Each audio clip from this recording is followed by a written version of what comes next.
Hello and good Hey, evening, and welcome to the the Truth truth Behind behind the the Truth truth. pre-holiday show, all right? Yes. Or a holiday show. However, I've got my little hat already together. Mm. I start celebrating on the first, so want to make everybody feel good and enjoy the holidays. We'll be having our annual Christmas show coming up in a few weeks, so that's going to be exciting. We got some good things planned for that particular show, so that's going to be fun as well.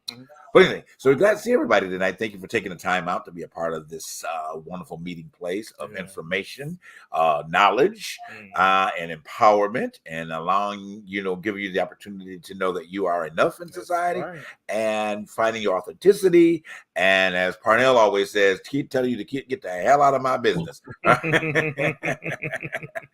In the process of that. But yes, a great night. So our regular co-host, Parnell, of course, has been mentioned. He has periodically throughout the season, different times. He had another acting event this evening. So big event here in LA. So he won't be with us tonight. I'm sure he'll probably be back next week. Darnell is under the weather today. But we're sending him good energy and healing vibes his direction so he can regain himself, and be back with us. So he said he may try to make it in, but if he's not talking very well, we would encourage that. All right. That's right. So we have the three knowledgeable people in the house today. All right. Wisdom and knowledge, that is for sure. Sandy, how you doing tonight, brother? Just lovely. And yourselves? Hey, well, go ahead.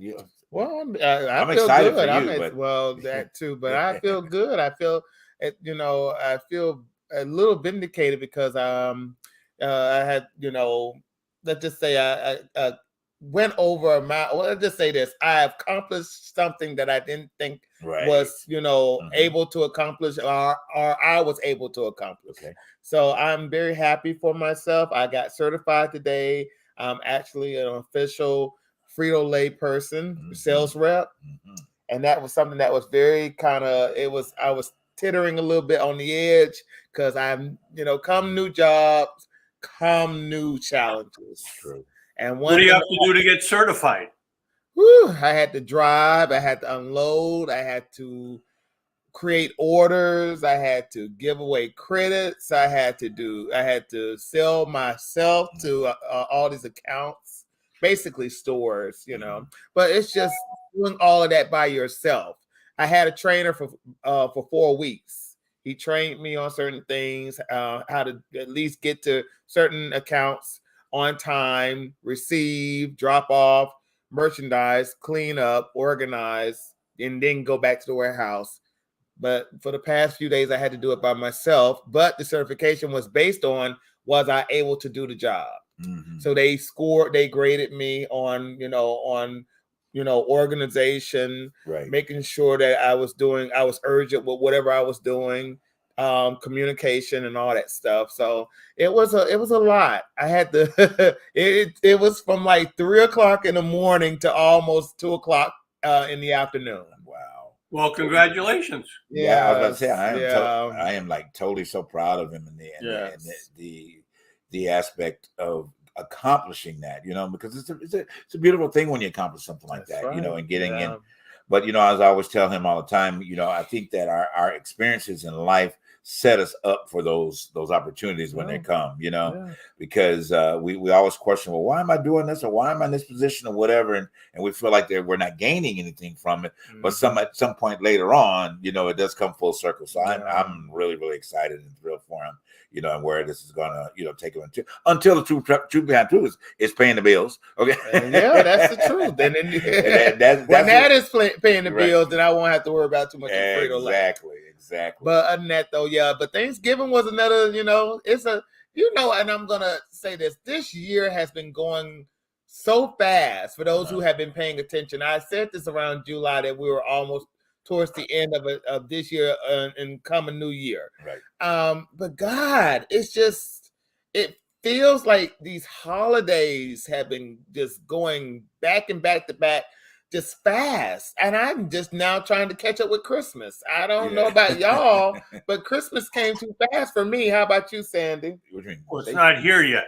I know Christmas and let's just say there's Thanksgiving, but now Christmas is coming. Yeah. That's what I meant. Now Christmas is coming, but it's coming a little too fast. Well, a little too fast. You know, well, I have to say, you know, and this is my favorite time of year. I love this time of the year. You know, I think that more so because the sense that you have people that are not acting stupid. You know, I mean, just saying, you know, people tend to act like at least they're loving a little bit better, you know, this time of year. All So right. I do love this part of this time of the year and what is. I know for a lot of people, it brings a lot of grief.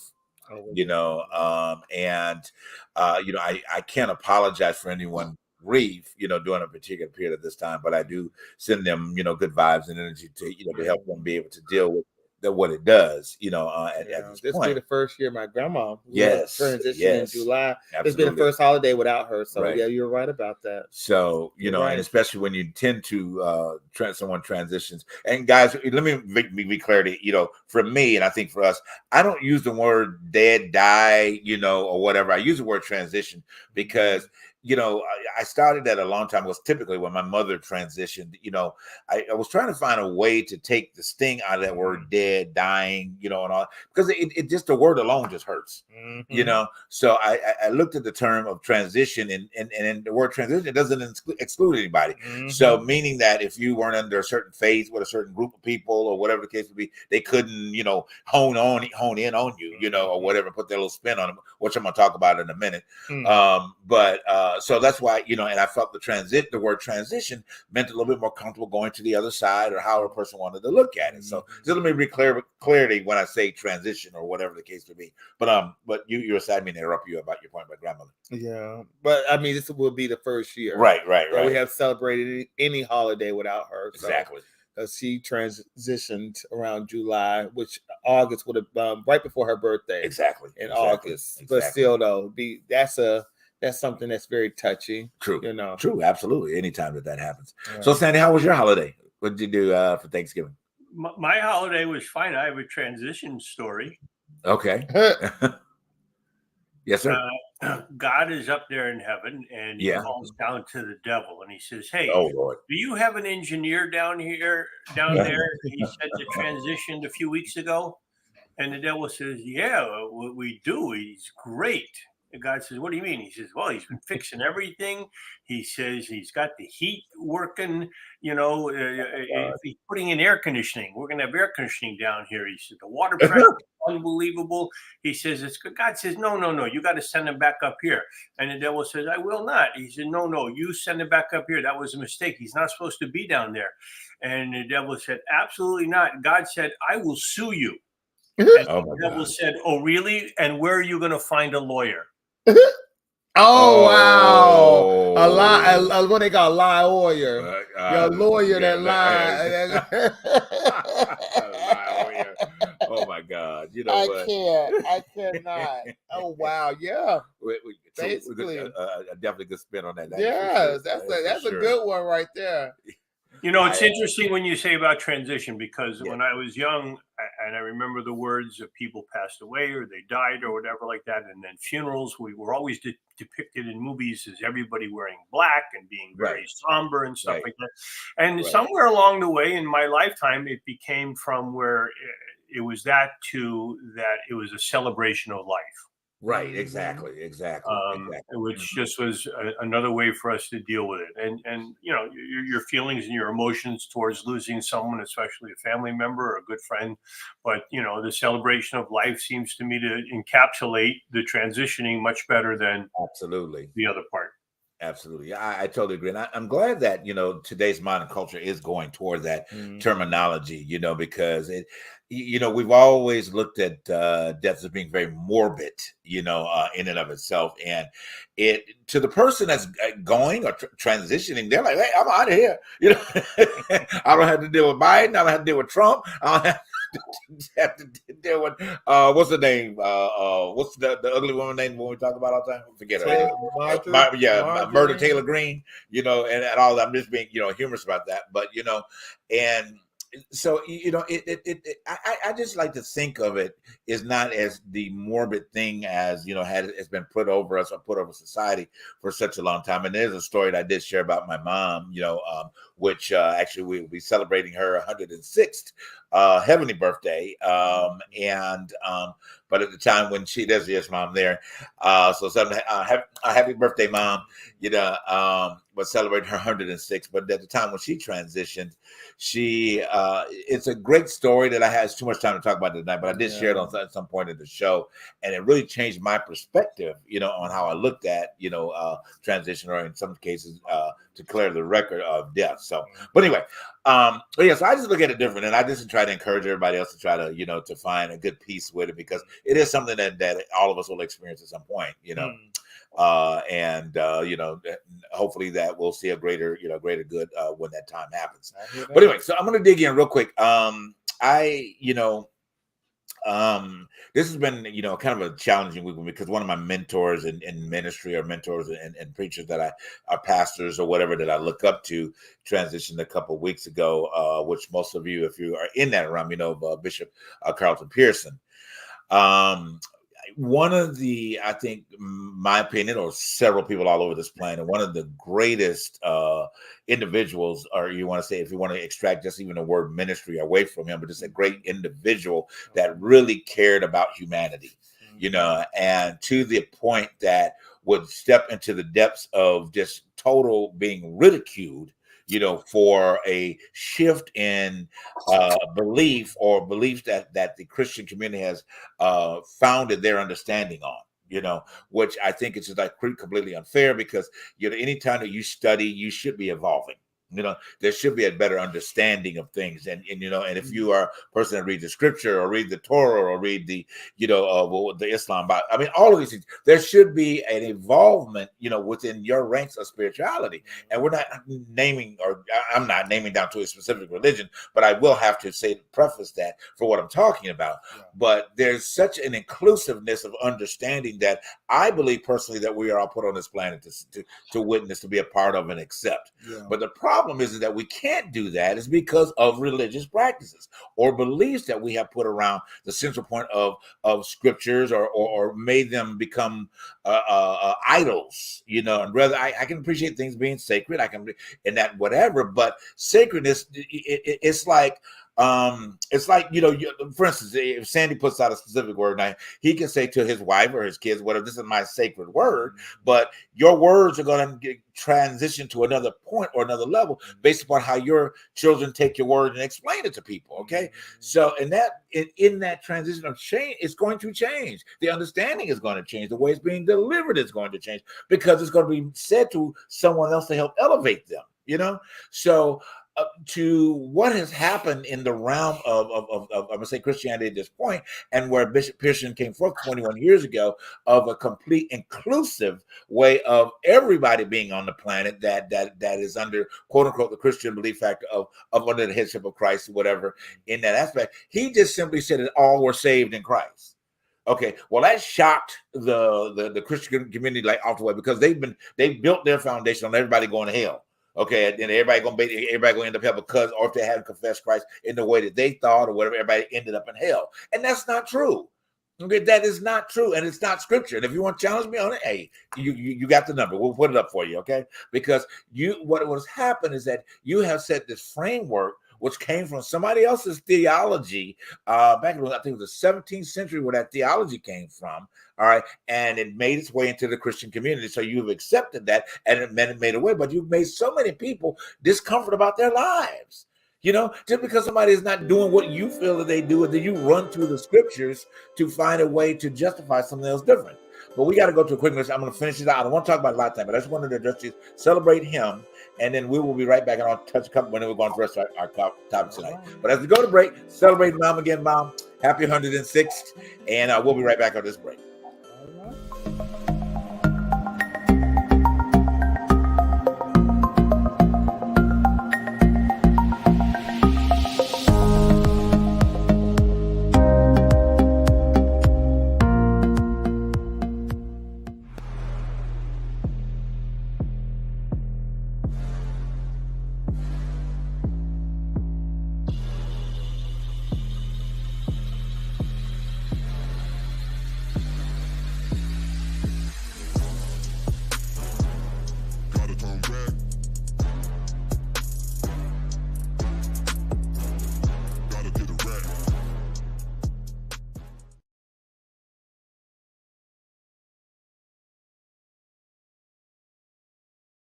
All right, and we are back, guys. Thank you once again for tuning into the Truth Behind the Truth tonight. Before I dig back in, and I'm not going to take too much time on it tonight, but I do want to remind you about supporting us with your contributions. Okay, you can send your contributions to tttbshow@gmail. Excuse me, I'm sorry, and also to be able to obtain. I'm sorry, I got them all mixed up today. I'm thinking about what I want to say. Our Cash App is TTDB Show, okay, and also our Venmo is The Truth Behind the Truth. So either one of those platforms, you can feel free to send your contributions to help support, what we're doing and wanting to grow with the show. The other part is you can get your mug. You have two ways to get your mug. Yes. You can order your mug, $15.99. Send an email to tttbshow.com, okay, and we'll respond to you and get your mug out to you. All right, or you can be part of the contest. If you share 15 likes, I should give us 10 likes or shares, okay, we will send you out a complimentary mug as well. All right, and please just send those to the email address that you see, ttbshow@gmail.com. All right, so back into what I was saying, and then we're going to move on. So the premise here is that what we should be moving forward, which Bishop Pearson so skillfully did, and was to share love.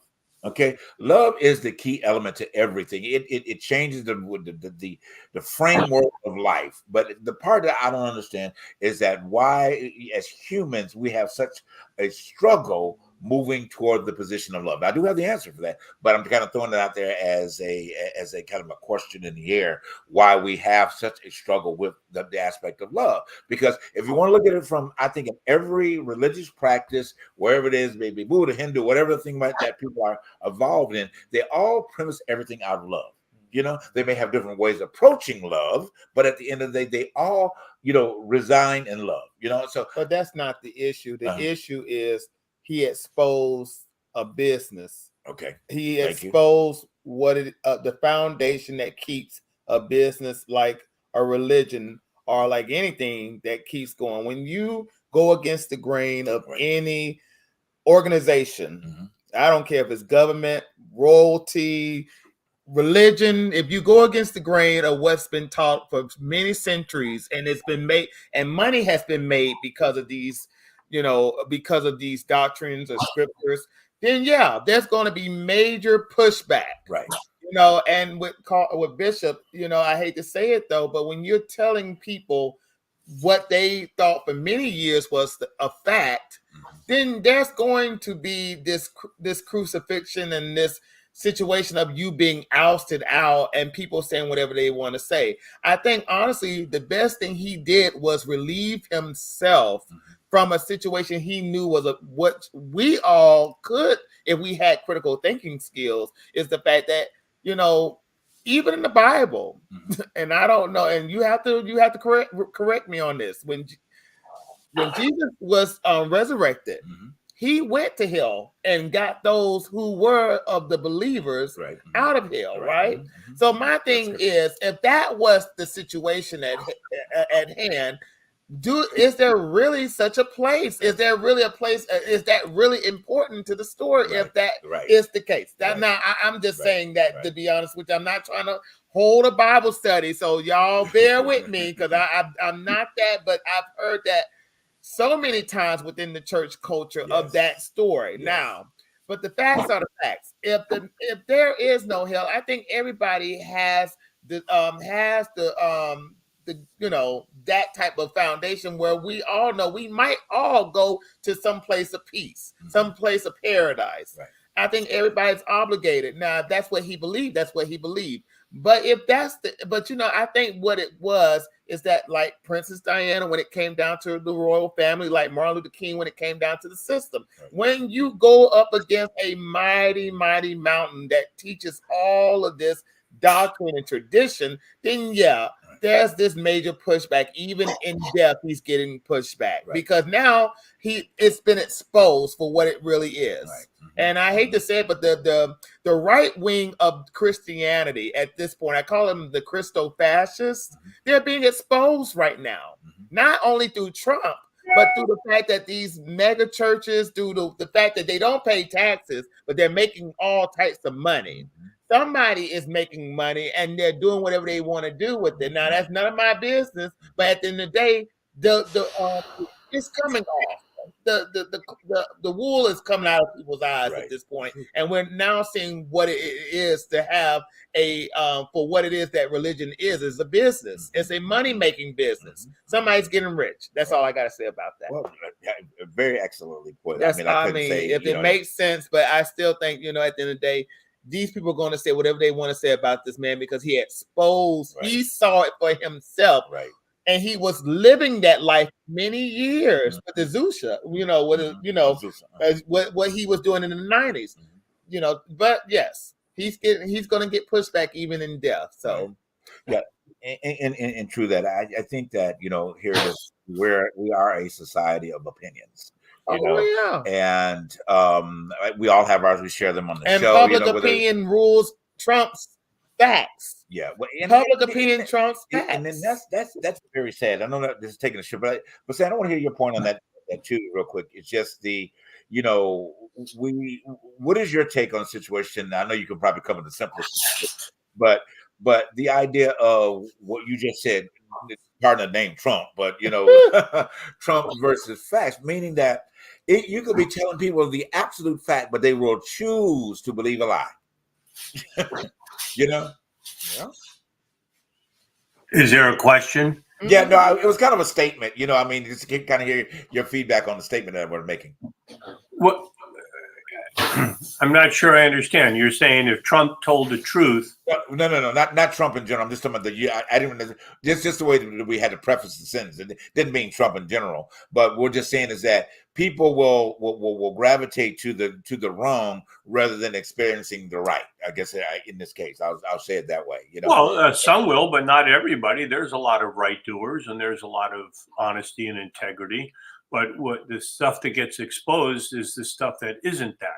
Because that's what sensationalism, and that's when someone wants to point to something that's wrong or whatever like that. But Dylan's saying, did I understand you correctly to say you don't know if there's a hell, or you're not sure, or you don't think there is, or? Well, we don't know because we never experienced it. I have never seen it. We know absolutely. In Florida, it's called Mar-a-Lago. I can't. I knew he was going to say that.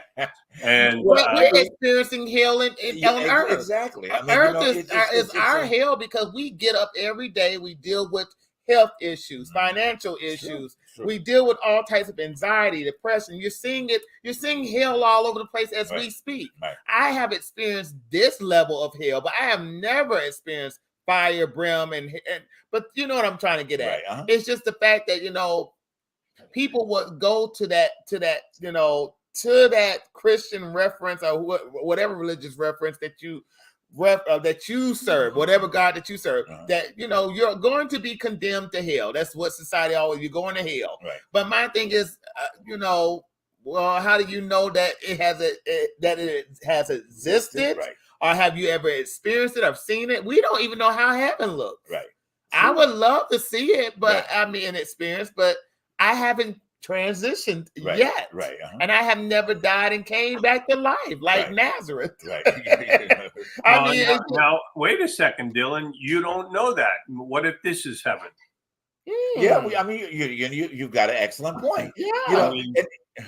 We don't know. And so there's a lot of stuff we don't know, but people fall into place believing what they want to believe. Yes. And searching for answers to go, why are things the way they are? But the things you're talking about, life and health issues and work and pressures and stuff that's what life is. And for some people, we look at other people and we go, wow, they seem to have everything, but we don't know that they have everything because when we see that, wow, they look like they got it made. And then you find out, they got a divorce or there was a death in the family or God forbid they lost a child or, so we don't know, but life,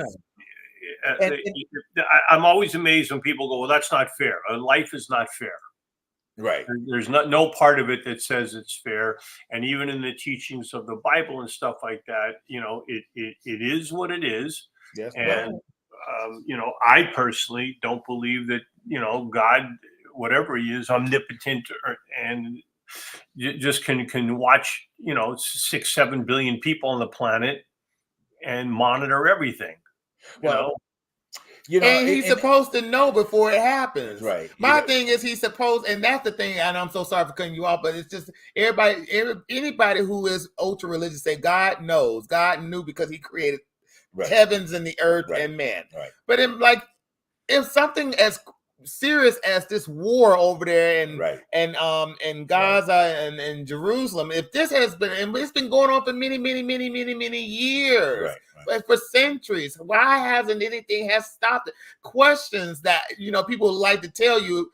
You don't question God, but Job questioned God plenty of times. Even Jesus, if you have read the gospel, he questioned God. I question God all the time.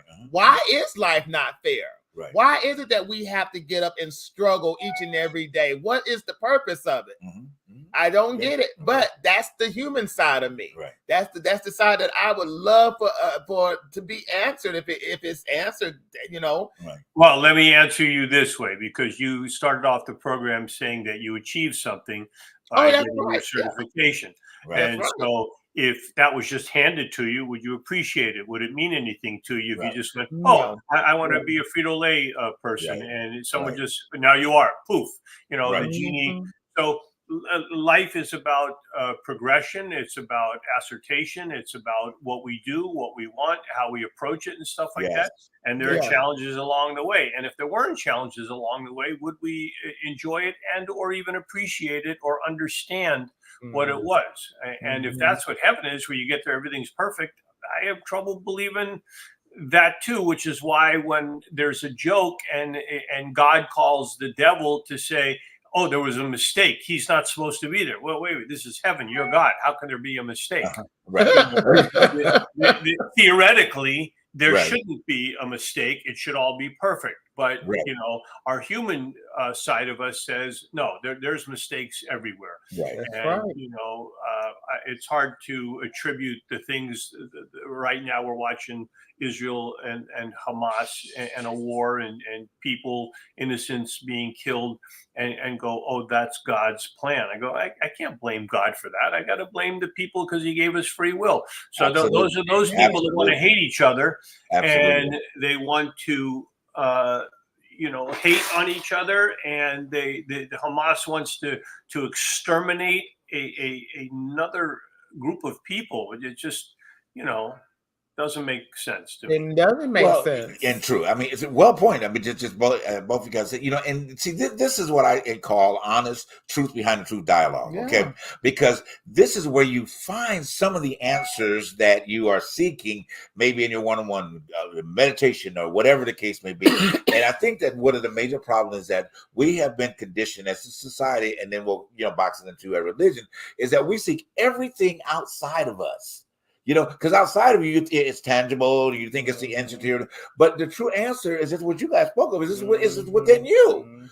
It's what you establish within you. It's how you approach it, how you go about it, like you said, Sandy. And those in life, in and of itself, call it a heaven experience or a hellish experience. Life is teaching us to be more embracive about ourselves and be able to grow into something. Your experiences that you start out the show with, it has helped you grow into being or manifesting this person that has become more than qualified for the position you carry at the company you work for.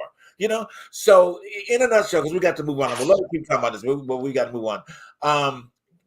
Guys, just go within. At the end of the day, and stop allowing somebody to tell you what you need to believe. Okay, Sandy said it best, and it's a true statement here. You are a free-willed nature. You were given a free-willed nature. Nobody has the right to rob you of that free will nature. I would suggest that you line up yourself with your free will nature and approach life that way. And I think that you'll come out of being a lot more happy and a lot more healthier about the things that you want to approach for your life. Okay, I know there's market digging, but anyway, I want to salute again Bishop Pearson for all the beautiful work that he did, while he was here, trying to bring the cultures together. Absolutely, he was trying to bring the cultures together, the white and the black, within the religious Christianity sense of the matter, because we have always been in a separate situation. What this man did in the 90s, he came and incorporated a mega church that involved many speakers and singers of any race. And I just want to lift my hands to him and say, you did a job well done. I wish more people would do the same, because we will probably be trying to do what is right for mankind, but you know, people. Absolutely. Well, that beautifully will be being said. But again, so we just say as we go to break, Bishop Pearson, we salute you on the other side. We thank you for what you have done and the deposits. And if you want to learn more about Bishop Pearson, you can Google it right on YouTube. You can follow all of his sermons and things like that, and just get a clear understanding of what you think is better for your life. Okay. Right. So we're going to go to break. When we come back, we're going to talk about our wonderful president and see what he's doing in society today. Okay, because Brother Joe's got some stuff going on. So we're going to talk about Brother Joe when we get back. All right. See you in a second. All right.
All right, guys, and we are back. Thank you once again for tuning in to The Truth Behind the Truth.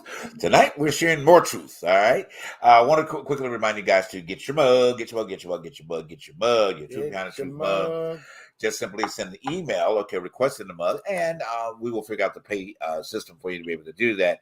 $15.99 to get your mug. I send that email to ttbttshow@gmail.com. And if you would like to acquire a free mug, we're asking you to simply submit 10 likes or 10 shares, okay? Mm-hmm. And we will send you out a complimentary mug for that, all right? Okay, so let's move on. We're going to talk about President Biden just a little bit, and, just the success that this man has had undergoing the amount of pressure. We talked about pressure a few minutes ago. I mean, and you can imagine the pressure that President Biden is under, okay? And the scrutiny and all these things that people feel like they know about government and don't know a damn thing. And half of them probably never took a civics class, okay? You know what I mean? Never took a political science class, but they know everything and tell you how the government should be run on their behalf, for their situation. So let me say this real quick, and then we can chime in on. So, his accomplishments. First of all, I hear people all the time talking about, well, the economy is in a bad position. Well, the economy has just, and the report just came out. Didn't it grow? I think, Sandy, you might have heard things like 3% is up greater now in the economy than it was a year ago. All the numbers are up. Unemployment is down. Productivity is up. I mean, it's amazing what he's done and what people forget all the time.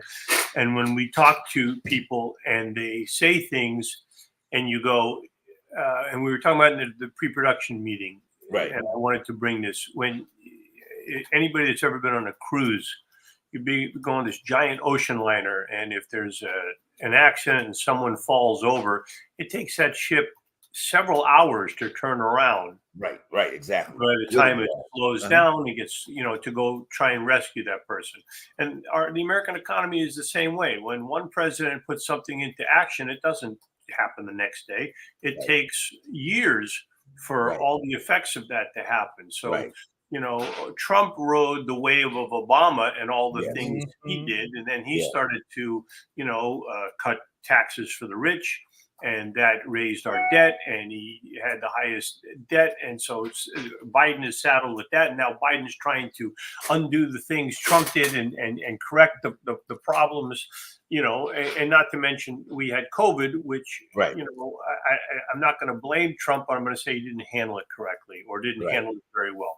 So you're in a situation where Biden is doing a lot of wonderful things for the country. This infrastructure bill, which people go, well, what has Biden done? I was talking to a woman not too long ago, and she kept saying, I want someone who can get out of the room. So Biden was on stage somewhere and he walked to the wrong place. Big deal. Who amongst us hasn't made a mistake? And is that what you're going to vote for, make your vote on? That a guy went to the wrong exit because he travels all the time and he goes to a zillion places. So, to me, I think we have to be a little bit more patient. And no matter who the president is, over the life of being the president, they get the blame. That's why, what's his name, had the buck, Harry Truman said the buck stops here, because when you're the president, half the country likes you and half the country doesn't, and the half that doesn't wants to blame you for whatever it is, whether you're Republican, whether you're Democrat. And this is your fault. This is his fault. He didn't do this. She, and eventually there'll be a she didn't do this, because that's the function of. We can blame her for everything. Exactly. But what the American people, what we need is, and I hear it all the time that he's not doing what is needed. But as for Americans, we're always wanting to see something tangible, something that is in front of our eyes that seems like it looks like growth. Right. It looks like, something that is instant to the point that, oh my God, it is happening right in front of my eyes. The growth, and I'm making more money. I'm buying my house. I can afford the rent. I can afford the food. I think with Biden and most presidents before him, they lost that Franklin Delano Roosevelt magic called the fireside chats. And that was a fireside chat. I think it when he would get on the radio and talk to the American people about their accomplishments during the Great Depression before World War II, the Roosevelt New Deal planning and all that stuff. Americans during that time, during that era was feeling down. They lost everything. People lost a lot of stuff during the Great Depression. But when he came on the scene, they started to see little by little what they needed for them to keep pushing, to keep moving. And I think with most presidents after him, including Biden, they lost that magic that he had in the 30s and 40s, which almost garnered him about 4 terms. He died on the 4th term, right? Franklin Roosevelt. So I'm just saying that magic that most presidents during that time period, I just feel like they lost that for the American people. The American people don't believe in our presidents anymore. Now, I mean, you might believe in a Trump if you love Trump, or believe in Obama. I think that's the last time we actually believed in somebody was Obama. I hate to say it in a positive way. Right. We really believed that change was on its way, was coming. Even when, when Reagan was president, a lot of people believed that, growth and change was coming. It felt like things were happening in the 80s. But it's just the fact that I think with Biden, he just needs to, we just got to see something that we can touch. Well, I think that's what it is. I would submit this. I think that, and you and I were discussing this the other day, and of course submitted for you guys to kind of look at it as well. I just think that where we are with the visual negative, it's too much visual negative. It's too much visual negative out there. And I really would like to see him be on the forefront himself, promoting more of what he has accomplished and what he's planning to accomplish, and talking, as you said, that the fireside chat, even though people don't understand the fireside chat. No, that was a radio program. But I know, I'm just saying for that same motive. As to really kind of getting out there. Maybe we just interrupt a show once a week or something. Say, hey, I'm here. We're doing this. Got that going on, and then keep it moving. But I think that since we are such a visual communities, and then people want to see visual things happening, as your point, maybe if we see him a little bit more visual, on just different periods of time, and really kind of move in that direction and speaking to what he's done, I think the shift might happen. You never know until you put it out there, But he did accomplish the situation with the situation out the conflict in Jerusalem and God. Right. He's got at least some of the hostages, and I don't know if it was somebody that he chose to go over there and get them out, but that was something that a lot of people was looking for him to do. Right. It was like, can you send somebody over there to get my family out of a situation that they didn't need to be in, and that was something I think a lot of people tend to have forgotten, because that has been covered up over on the news. The mainstream media is not good about covering news cycles of that. Well, they covered it a little bit, but then you got other stuff going on, which is ridiculous. That was more important than the fact that there were people coming, that there were hostages that were being released from the Hamas. So I'm just saying, those coverages, I think he needs somebody or himself to say, listen, this is what's going on, and this is what I was able to do. I said this when he couldn't get the student loan debt down. I said, this is the worst thing that could have ever happened, because he pushed that. He pushed that. He gave younger people this belief that, okay, he's coming to get rid of our debt. So now we can start all over again with our lives and be on a better standing. But when it didn't go through, a lot of young Americans, especially my age, felt like, damn, so there is no change coming. Well, and some of us knew that was never going to happen. We knew that was not going to happen because the Congress, the Senate, and the Supreme Court was going to fight that regardless. They were going to fight it. But those who don't understand the nature of the beast was believing in Biden to do that for them, if that makes sense. Absolutely. But Dylan, you're saying that he didn't do it, but he not only did he try, but he got rid of a lot of debt. He didn't do everything he wanted, but he was able to eliminate a lot of student debt, billions of dollars. So he didn't do it 100% because Congress stopped him, or the court said you can't do that, or the wealthy are going, no, that's how we make our money, is screwing students and putting them in hot for the rest of their life. But he got rid of a lot of debt for a lot of people. And that's where that PR team from the Democratic Party, they lost the ball. They lost. They didn't further explain it to those that needed it to be explained to. You know what I'm saying? I keep saying about the Democratic Party, they have a bad PR team. It's not like, the Republicans that keep this ball going. I call it the propaganda ball, where it just keeps rotating all the time, the spinning and all this crazy narratives that are just keep going and going and going.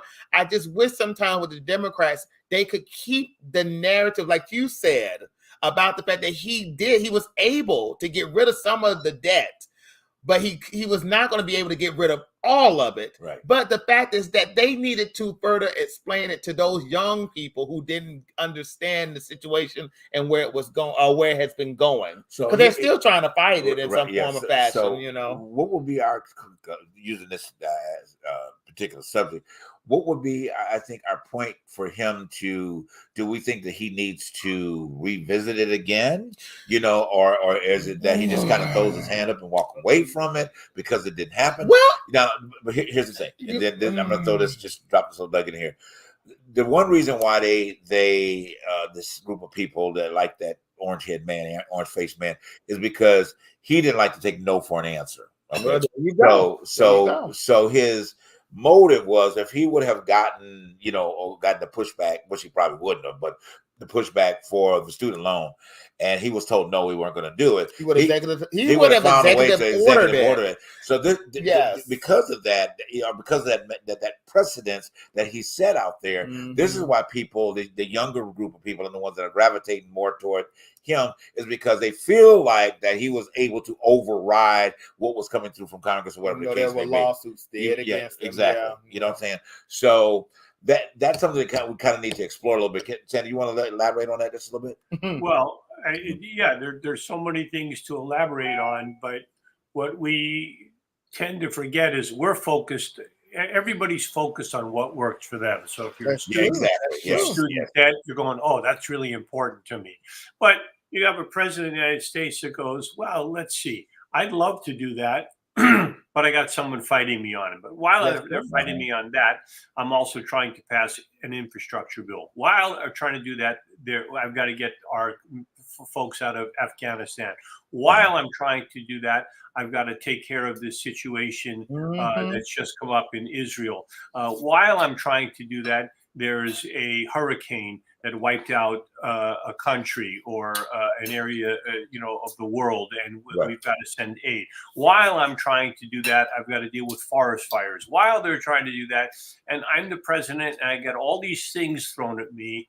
And so, but the people that live where the forest fires are going, the president needs to do something. But the truth of the matter is the president can only do so much.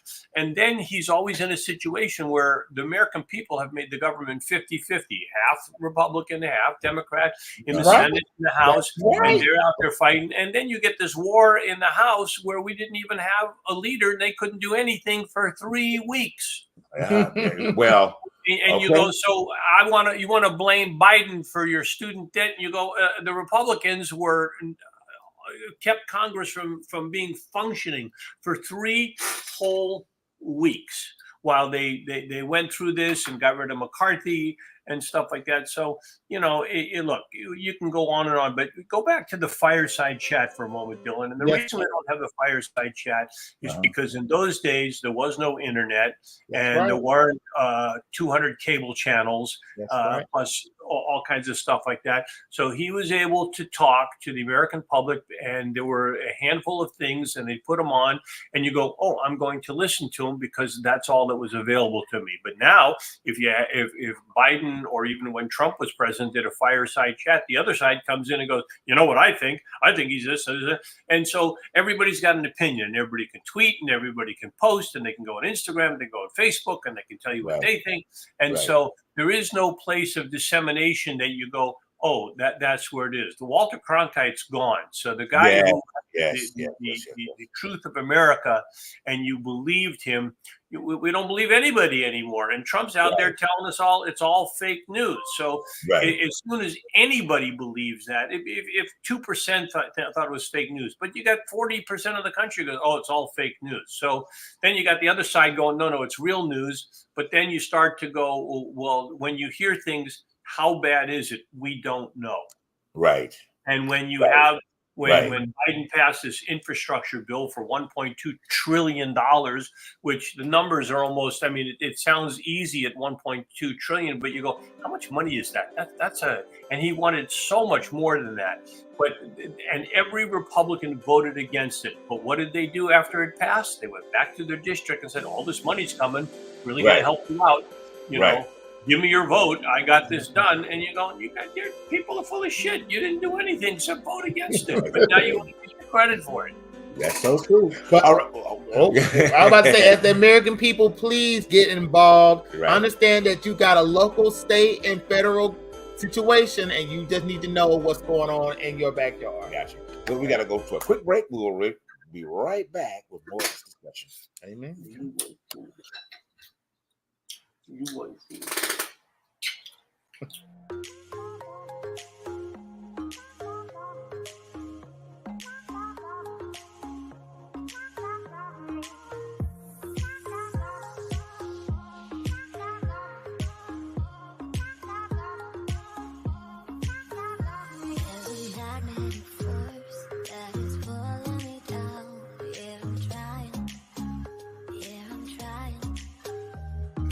Balance me out, my feet can't touch the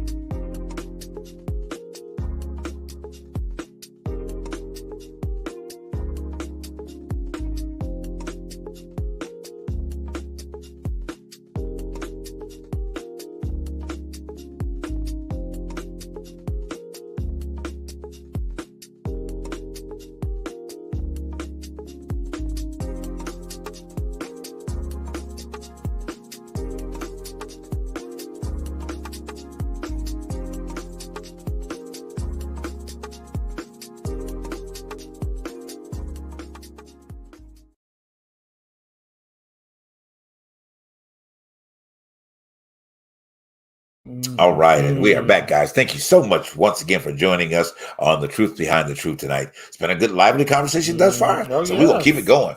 All right, we do want to take a moment again to, I know we started out the show talking about transition and what have you, so we do have to mention former First Lady Rosalynn Carter and her transitioning and the celebration of life that we all experienced. So, we salute her for all of her accomplishments, and she was an advocate for mental wellness, so much. I think her research and her books and things like that really need to be flooded in society today, because the mental illness that is happening right now is just unbelievable.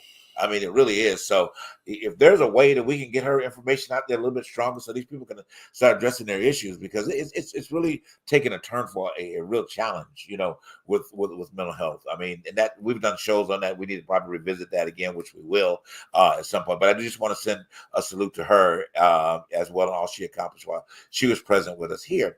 The other thing I want to mention real quick is, we talked funeral. Yeah, the derogatory remarks. I know we've been talking about that, throughout the show, from Bishop Pearson and different ones that have said anything. Yeah, you know what? I wasn't gonna go ahead tonight. Y'all need to grow the fuck up. I'm just gonna say it. Really, all of these unnecessary. The humanity has turned into a ghetto of negative people. Wait, that's true about funerals. But hold on.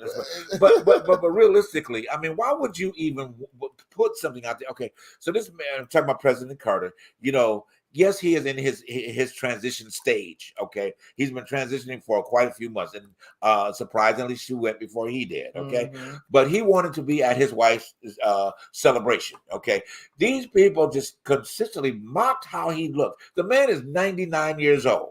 Okay, let's just hope the heck, I was going to say the other word we don't talk about. Hope the hell that you make it to 80 years old, most of y'all, okay? And then you're going to talk about how he looked and how he was. I'm like, really? They ain't going to make it. And probably not at the end of the day. But, it should just be a damn shame, for you to even take the gumption to even mention the things that you did about how he looked. All right, but anyway, I'm doing my rate. But I didn't say this though. To be honest with you, the only person that confused me of just being there in the first place was Melania. That girl did not want to be at no funeral. Now you know what? Now, we want to talk about something. That's what we talking about. She didn't want to be at that funeral. Melania was so out of place. And she was so out of mind and out of sight of what she was doing. I think she was like, now, I understand my husband's still trying to be president, but this is not what I planned my day to be. Now I got to sit through a long service with people I don't even know or care about. And the fact that, it just see stuff like that, you think, my goodness. But the fact that people talk about Jimmy Carter, and there are evil. Right. The internet is an evil place. Right. I ain't gonna lie. The Twitter and everybody on it is just evil in some form. Now, not everybody's evil. I ain't gonna try to, but it's just the fact that people, when you talk about somebody who's 99 years old who has outlived your faves. Wow. I ain't trying to be funny, but if he has outlived your faves, he has did something right on this side of life. Right. A man has been doing everything underneath the sun to help human beings. He has built homes and did whatever, and then on top of that, he has been one of those people who are in his community who has supported his church. Yes, and that's the thing.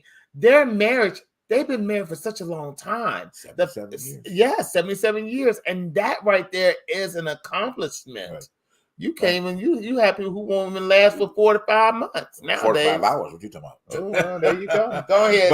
I'm not saying it makes, but and back to that Melania point, it was clearly obvious. Okay, that number one, even when she was in president, when her husband was whatever he was, that she was out of place. I mean, she was just out of place. No agenda, nothing at all, no supporting point. It was like, why are you even there? Why are you even carrying that title? Okay, hey, look, you just might as well surrender. Just get a title back, and just say somebody was there. But anyway, go ahead, Sandy. I don't know what you want me to say. Yes. What did she look out of place? Sure, but what was her alternative: stay around Mar-a-Lago or a place in New Jersey with Trump. And she goes, "Oh, an opportunity to get out of here." I would love to hear the conversations between her and Michelle if there is a conversation. Like, girl, do you really want to be here? No, he made me be here. He making me because of the fact that he wants to be president. We all know this. And really, we could, I just would love to hear if they have conversations like that. I just don't see a conversation between her and Michelle at all. I don't see her in a conversation with anybody. You never know. You never know. I mean, you never know. I mean, it may be happening, but I just can't see it. I'm sorry. I don't. I didn't think she was wise enough to have that kind of conversation. But anyway, you never know.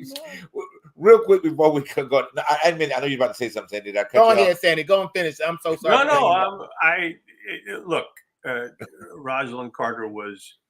She came into this world and left it a better place. Yes, she did. Her 99 years making it a better place. And she and her husband got a bad rap, when he was in office for inflation and stuff like that. Not all their fault. He worked vigorously behind the scenes to get the hostages released. Yes. And a lot of people think there was Reagan that did it, but now we find out later in history that it really was Carter, that he was possessed by that and spent time doing that as opposed to trying to campaign and, get another 4 years. He thought that was the most important thing. So we find out all these years later what an honorable, venerable soul he was and how much he's done for humanity and Habitat for Humanity and other people, and his wife with mental health and stuff like that. And those are the kind of people ultimately that you want to have in the White House. But when we had them, we didn't appreciate them. That's true. We still don't appreciate them, Sandy. We don't. We don't appreciate anything but what is negative with the world. That's what makes the world go around, negativity. Right. I hate to say it like that, but I don't wish think it's making it go around. It's making it go around in the worst way. Dylan, you're getting on the negative side, and you go, look, you achieve something. You achieve something by aspiring to do something and getting a job. I know. So there's good in the world, but there's also bad in the world. And those of us that want good have to fight for it. And that's part of the challenge of life. Right. That's right. Yeah, absolutely. Right. That's so true. Right. I behind the truth. Right. I totally agree. Yeah, it's so easy to fall in that because, as you know, we do make it a practice not to look at that part of the things that are happening in society. Because I always say, and just as we close here, I always say that the planet is doing exactly what it's supposed to do. Okay, it's the humans that inhabit this planet are not doing. It's making it a ghetto. They're making it a ghetto. Be as it may, But anyway, so but as we talked about tonight, guys, this has been a very good Sandy, a cockeyed optimist. That's a cockeyed optimist, Sandy. I appreciate you with that, and it has made it better. Go ahead. But it has been definitely a conversation tonight, of challenge and things like that. We just challenge you to do better, okay? At the end of the day, if you see something you don't agree with, it doesn't require your voice to put on and to make it a situation even more challenging, okay? Be the person that's going to put a spin on it to make it right, okay? At the end of the day, find a way to make it right. Push out of your egotistical mindset and put the good in the universe so that we can start seeing the manifestation of that, on the planet. Guys, thank you again for being a part of the Truth Behind Truth tonight. Remember all of those points that we put out to you, like your Cash App, your support, and all that good stuff. We'll see you here again next week on the Truth Behind the Truth. Good night. Good night.